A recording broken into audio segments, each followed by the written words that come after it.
Shalom Bapak Ibu Saudara-saudari terkasih. Kita akan belajar tentang penafsiran alegoris.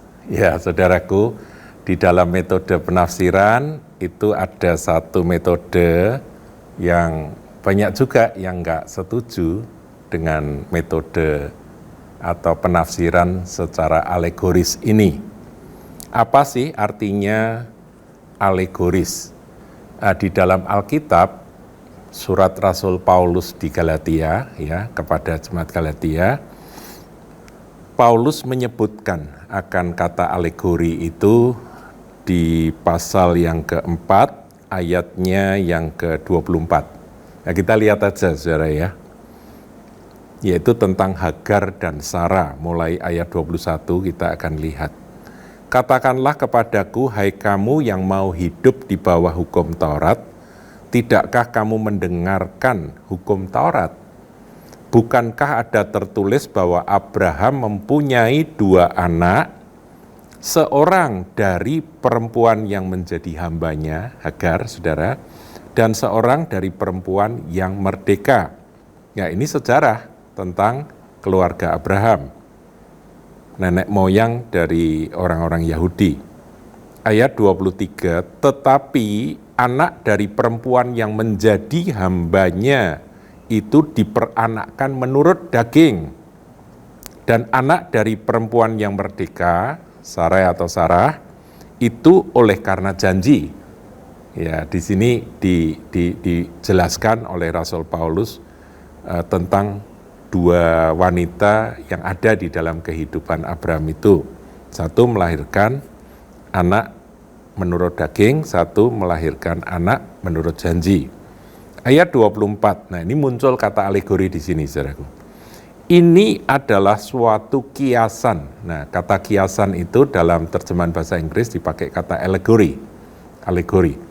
Nah, jadi alegori itu artinya kiasan atau pengibaratan atau perlambang, saudara.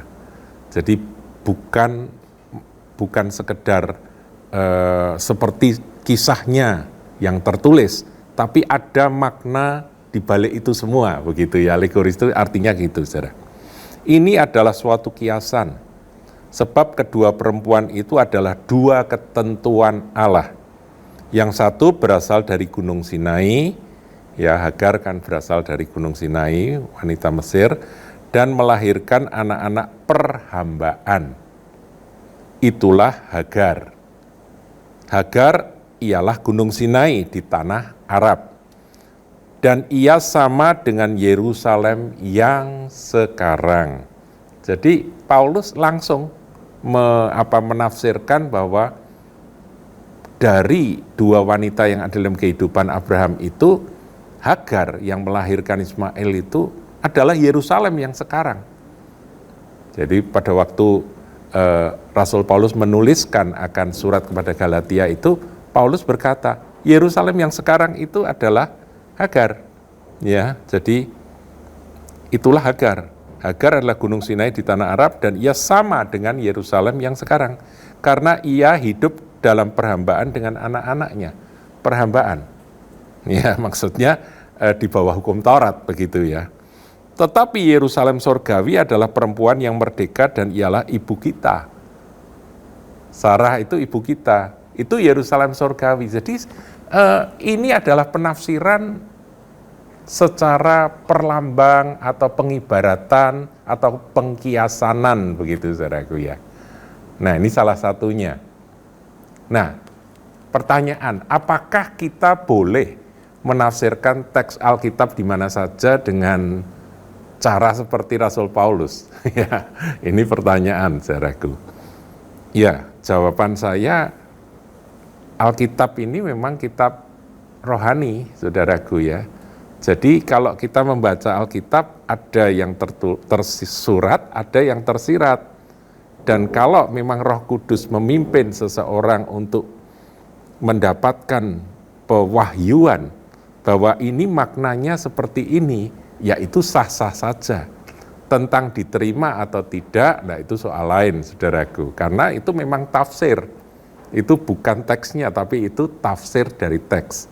Nah, begini, saudara, yang penting ketika kita mendapatkan penafsiran secara alegoris atau perlambang, kita membaca satu perikop begitu, wah kok ini maknanya aku tangkap seperti ini begitu ya, arti rohaninya begini, pesan Tuhan yang tersirat di balik kisah itu adalah seperti ini. Nah, ketika ada orang yang menafsirkan seperti itu, yang penting apakah itu memuliakan Tuhan, yang penting apakah itu membawa kita yang menerima pewahyuan itu menjadi lebih cinta Yesus. Yang penting apakah itu membawa manfaat bagi pertumbuhan hidup rohani kita. Ini yang penting, saudara. Karena Alkitab ini adalah kitab kehidupan. Jadi kalau ini memang menghidupkan roh kita dan membuat kita semakin cinta Yesus, membuat kita semakin takut dan gentar akan Tuhan dan semakin memperteguh akan iman kita, bukan yang aneh-aneh, bukan menafsirkan yang aneh-aneh ya. Sebab ada yang menafsirkan kemudian tafsirannya itu menuju kepada si aku. Wah, itu adalah aku. Misalnya ada dua saksi yang nanti akan muncul di akhir zaman yang bersaksi begitu ya di Yerusalem. Nah, kemudian langsung itu menunjuk pada orang-orang tertentu. Wah, itu si A, si B yang nantinya akan menjadi saksi Tuhan. Apa begitu? Enggak, saudaraku. Kita enggak, ya itu tidak memuliakan Tuhan, tapi lebih ke arah memuliakan diri sendiri. Jadi kita harus waspada di dalam menggunakan tafsir-tafsir alegoris ini. Saudara, ada satu tafsir alegoris yang cukup terkenal, ya. Misalnya 5 roti dan 2 ikan. Itu kan ada anak kecil yang punya jatah makan siang untuk dirinya sendiri. Dia menyerahkan itu kepada murid-murid Tuhan supaya Tuhan memakai apa yang dia persembahkan itu. Dan Tuhan bertanya pada murid-murid, apa yang ada padamu? Kemudian dijawab, ya Andreas katakan ini ada 5 roti dan 2 ikan, tapi apa artinya untuk orang sebanyak ini? Nah, kemudian Tuhan membuat mujizat dengan menggunakan bahan 5 roti 2 ikan itu, mengenyangkan 5.000 orang yang lapar dan sisa 12 bakul, saudaraku ya. Dan 5.000 itu disebut laki-laki saja, kalau ada perempuannya mungkin lebih banyak lagi. Nah, John Sung, saudaraku ya, Dr. John Sung, hamba Tuhan yang disebut obor Allah di Asia itu, dia punya penafsiran alegoris.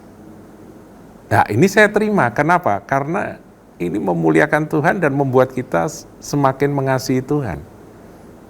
Dia menafsirkan begini, 5 roti 2 ikan itu, 5 itu adalah 5 panca indera kita, serahkan itu kepada Tuhan, nanti Tuhan akan memakainya untuk jadi berkat bagi banyak orang. Bagus saudara ya, ya terima saja. 2 roti itu 2 mata kita, 2 telinga kita, ya 2 tangan kita, 2 kaki kita, serahkan itu kepada Tuhan.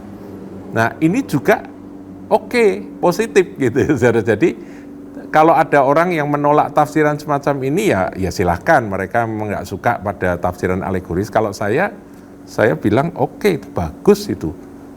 Itu membawa saya lebih mengasihi Tuhan, dan itu kan dorongan untuk kita mempersembahkan tubuh sebagai korban hidup kudus berkenan kepada Tuhan.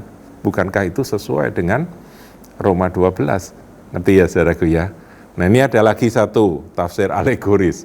Jadi tafsir alegoris ada banyak. Kalau di Perjanjian Lama, saudaraku, Anda meneliti akan kemah pertemuan atau tabernakel, wah itu isinya alegori semua. Makna rohaninya apa? Ini maksudnya apa?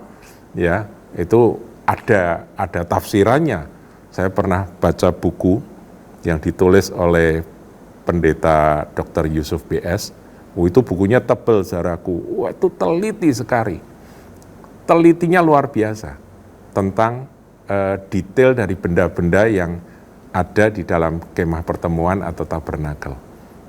Dan menurut saya itu bagus, saudara, karena itu bisa membangun kerohanian kita dan kita memahami apa arti dari proses kemajuan rohani menurut tuntunan kemah pertemuan tersebut. Itu juga alegoris, saudaraku ya. Nah, ini lagi satu ya, tentang orang Samaria yang murah hati. Nah, ini menarik, saudaraku.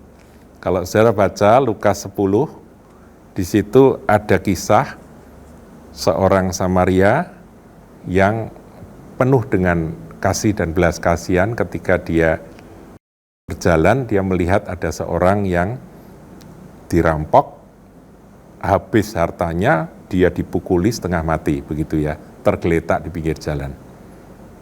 Pertama dikatakan oleh, ini perumpamaan Tuhan Yesus ya, dikatakan ada seorang imam turun, ya melihat orang itu tapi lewat aja, jadi nggak bertindak. Kemudian juga seorang Lewi, lewat saja dari seberang jalan. Kemudian datanglah seorang Samaria, itu ayat 33 saya baca, saudara. Lalu datang seorang Samaria yang sedang dalam perjalanan ke tempat itu. Dan ketika ia melihat orang itu, tergeraklah hatinya oleh belas kasihan. Nah, ini khas Tuhan Yesus ya. Tergeraklah hatinya oleh belas kasihan. Ia pergi kepadanya lalu membalut luka-lukanya.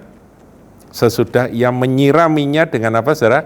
Minyak dan anggur. Nah, ini arti harafiahnya, memang pada zaman itu minyak dan anggur itu dipakai untuk mengobati luka, saudara. Tapi ini bisa ditafsir secara makna rohani atau tafsir alegoris. Minyak dan anggur itu adalah Roh Kudus. Nah, orang Samaria ini adalah Tuhan Yesus sendiri. Tuhan Yesus datang, orang yang dirampok habis itu adalah manusia, dan perampoknya tentunya adalah iblis, pencuri, pembunuh, pembinasa ya. Kemudian karena belas kasihan dari Tuhan Yesus dirawat, saudaraku, ditolong dan dirawat.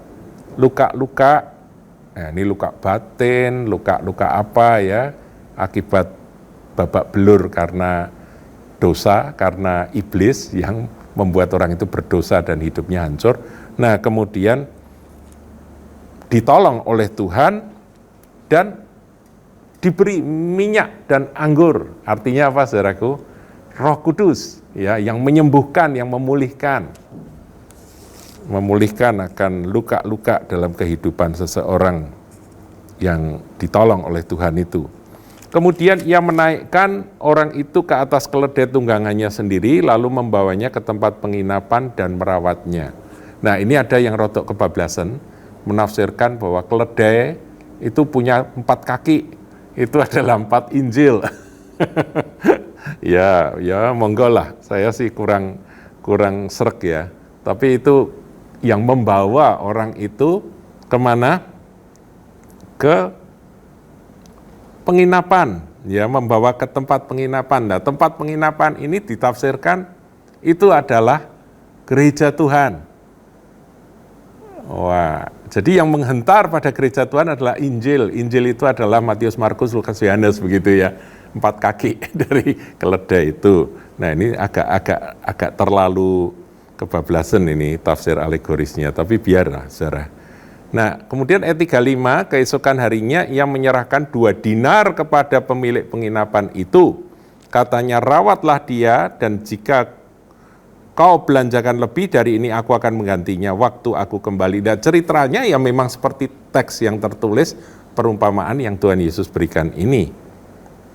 Sampai di situ, saudaraku. Tapi ada juga yang menafsirkan 2 dinar itu adalah 2 kitab dalam Alkitab kita, Perjanjian Lama dan Perjanjian Baru. Lucu ya, saudaraku ya, tafsir-tafsir alegoris. Nah, bagaimana sikap kita dalam menanggapi akan adanya tafsiran yang alegoris semacam ini? Ya, tadi saya sudah katakan, asal itu menjadi berkat buat kita, asal itu membuat kita semakin cinta Tuhan, semakin mengasihi Tuhan dan mengasihi Alkitab, mengapa tidak? Cuma kita harus membatasi. kalau menafsirkan jangan sampai terlalu ya. Tuhan kasih kita akal sehat, logika sehingga tidak sampai kemana-mana.